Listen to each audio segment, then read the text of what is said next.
This is the Zemar Podcast. Elite Benefits of America helps small and mid-sized companies with their health insurance programs.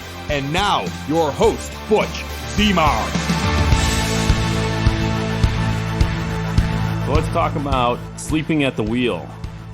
There's no automation in running businesses or employee benefit programs in the workplace. There's sleeping at the wheel going on all across the country, and we're going to dive into some of that today. So I'm actually going to start off with a little Navy story about sleeping while standing up. It seemed like a common thing during boot camp. Most people either got smacked around or had to do extra push-ups getting caught. It's just the way boot camp goes. It's just how things develop and the lack of sleep and the activity that goes on. And every boot camp is a little bit different. There's obviously jokes that go around about the Air Force being 5 weeks and they ride bicycles and they have cocktails at the end of the day.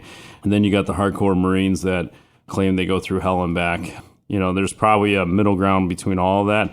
The only thing I could voice for the living through is the Navy boot camp and Great Lakes and here in Illinois, and all the other boot camps were closed over the years, so everybody goes to one central locations. If anybody's been driven by in the last 10 years, it's definitely changed drastically. I don't even recognize it anymore when I drive by. At least when I went, I believe it was 8 weeks, and then depending on the cycle, I ended up staying for 12. Some people, a lot of people will stay a little bit longer just based on either holiday routines or some other involvement that ends up extending it. But there's a lot that goes on. There's very little rest. Sometimes we're waking up at 4 a.m. And then they're not going back to sleep or they're not in their racks until 10 p.m., typically with TAPSs throughout the entire world for that matter. I was trying to actually read a little bit this morning. There's this thing called tap toe, which is closing the beer taps, which I thought was pretty cool. And so it also means the day has ended. So it's just a mental mind shift so that people could be silent throughout the deck so people could sleep. Then there was times where in the middle of boot camp, we would go to sleep at 10, and then somewhere between 11 and 2, some guy or drill sergeant type person would come in and start yelling and telling us to get out of our racks. And sometimes it was just to push the racks to the wall so we could do push-ups and some sit-ups. And other times they told us to get our boots on, and we ran outside, and a lot of them were still in their underwear and their under t-shirt. But I think a lot of that's for discipline and a lot of molding for development and follow instructions the way the military works. And so there's these endless sleepless nights. Sometimes you can't sleep because many different reasons. Some people are homesick. Sometimes you just get so restless you just can't go to sleep. Sometimes even as adults, we get home late and sometimes we just can't just settle down enough to fall asleep, and the same thing happens during boot camp. Most boot camps, there's a hardcore exercise.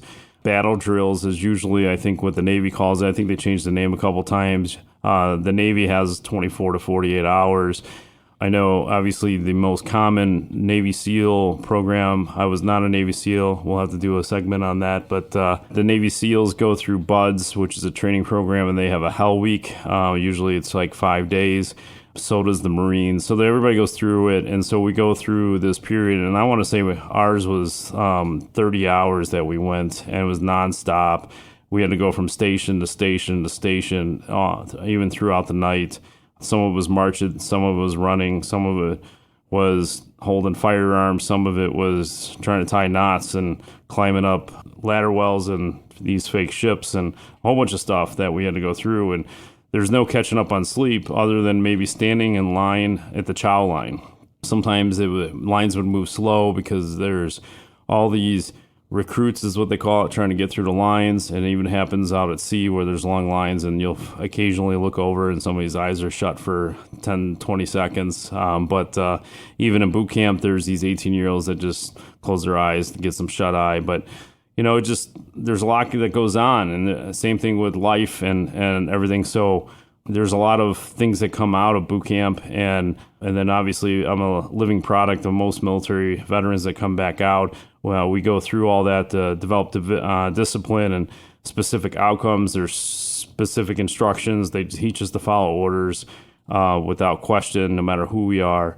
And then we go back into the real world where there's a lot of mediocrity.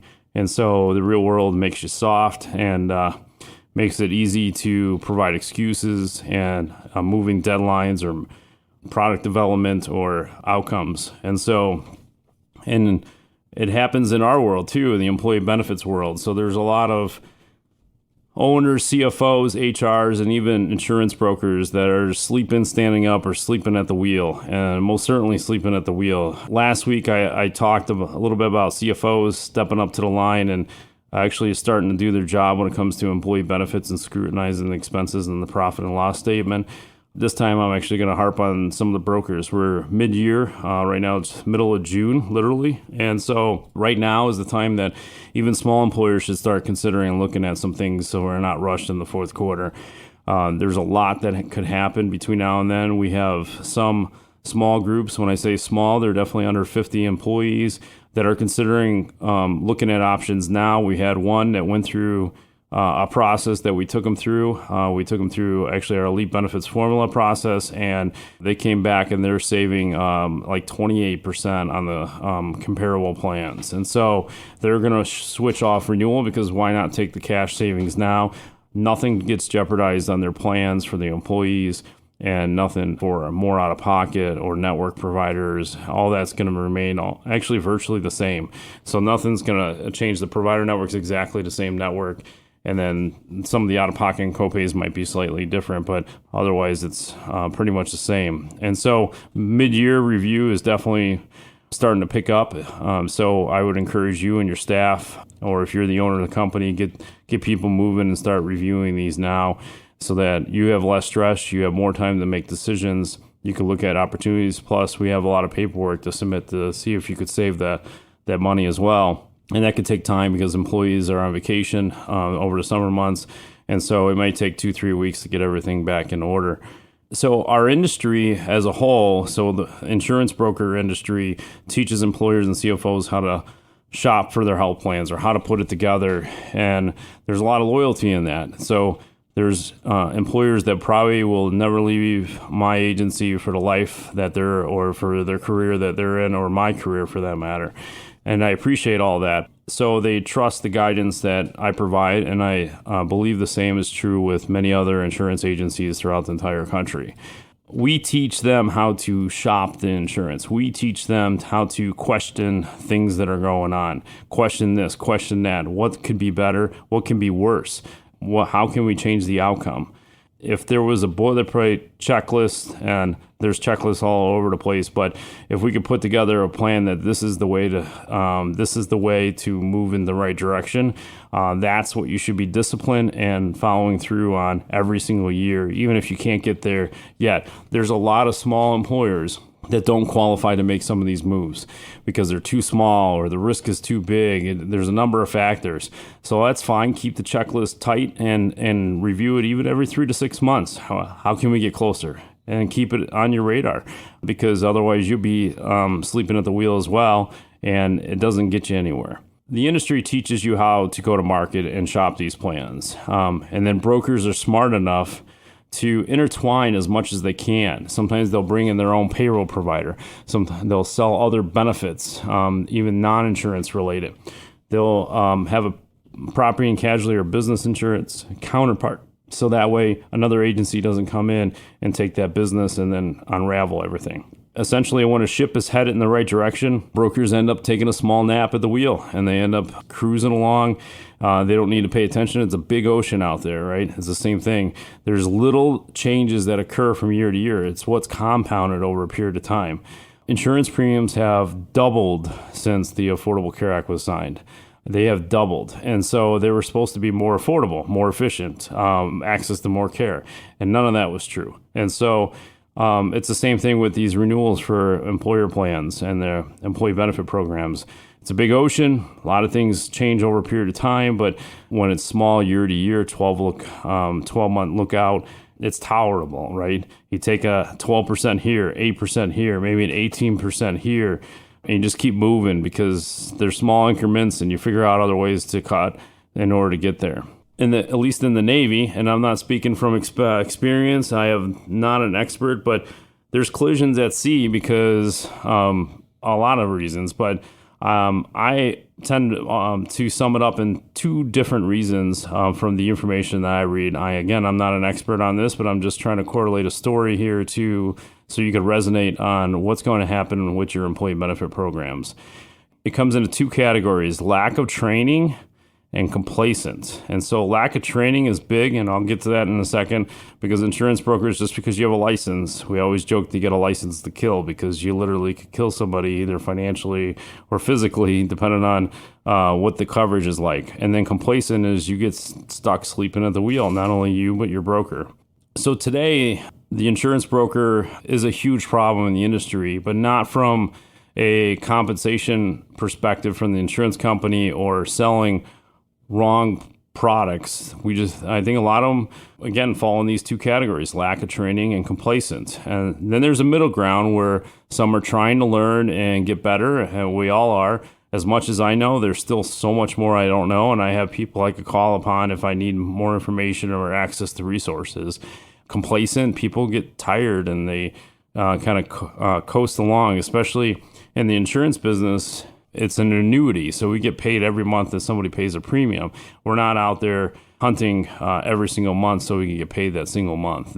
We have a lot of residuals, so we get complacent. So from the world of Butch Zemar, here are some things to at least be aware of as an employer. And then if you're a broker, listen to this podcast. If this resonates with you, I would say shame on you. Maybe you are working on it, so I'm not really trying to point a finger at those who are actually trying to get better. And then if any broker out there needs assistance in any of those areas, obviously call our office. We help a lot with very little skin in the game. We're just trying to make our industry better. And so the first one is, in our industry, most insurance agents are a little bit aged. I don't know specifically the average age, but it's somewhere between 59 and 62. With that in mind, retirement's around the corner. And so I find a lot of insurance agents are coasting until they retire. But what does retirement really mean? So I personally look for opportunities to acquire other books of business. So just like another entrepreneur, look for opportunities to buy books of business or other businesses or buildings or rental properties, whatever it might be. It's the same thing here. And what we find out in the benefits world is that a lot of them won't sell their book of business. They would rather ride it out until they die or something else comes along, such as a big shop, because one of these big agencies, or all the big agencies, they offer an all-cash deal and a good multiplier.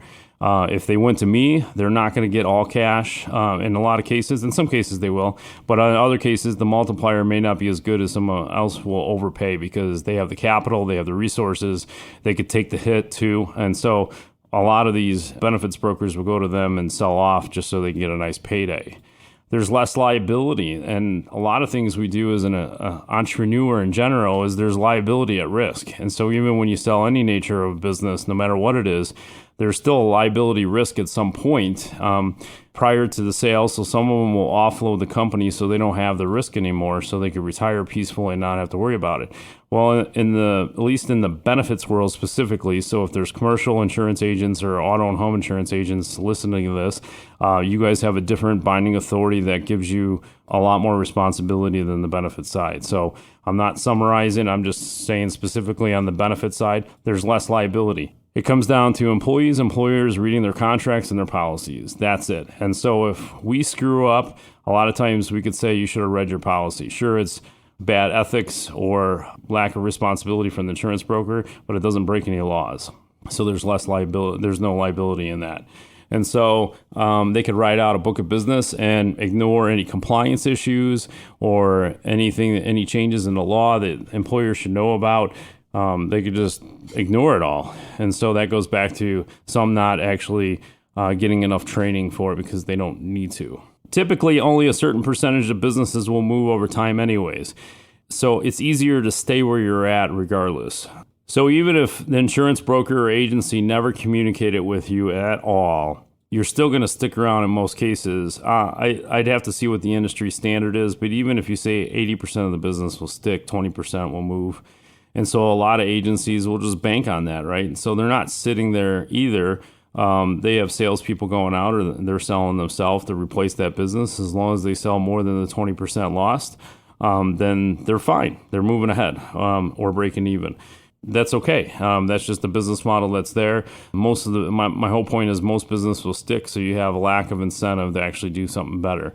Unlike consulting contracts that a lot of agencies are going to, we get paid to perform, right? And so if we don't do anything or we're not responsible for an outcome, then we don't get paid. And a lot of other industries are exactly the same way, whereas the insurance business ends up not being that way. It takes more active effort to be active, but a lot of brokers end up just milking it out because it's easy, right?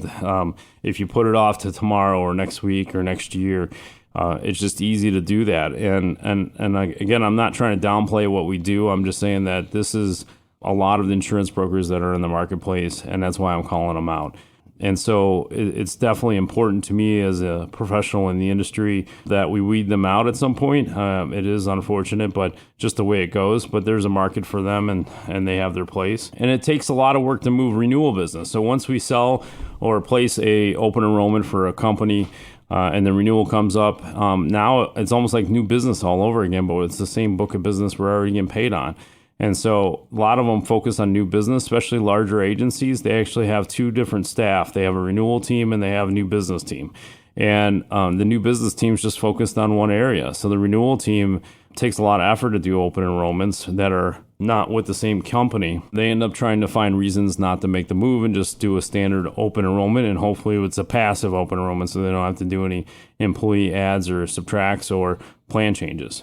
They also know that there's only certain percentages that move of companies move anyway. So even the groups that we work with and we present a renewal, it's well over 50% of the employers that are going to stay and take the increase. And so that's why even our payroll companies out there, they started competing with us because they could capture this business, take it over from the broker, but then they just throw you the renewal and they won't do anything. They won't shop it. And if they do, it's very minimum consultant. It's very textbook, even though they throw us under the bus and say that we're the ones that do that, but they're just as bad as we are. Most recent story I heard, there was a company out of Florida, small employer, and the renewal came in.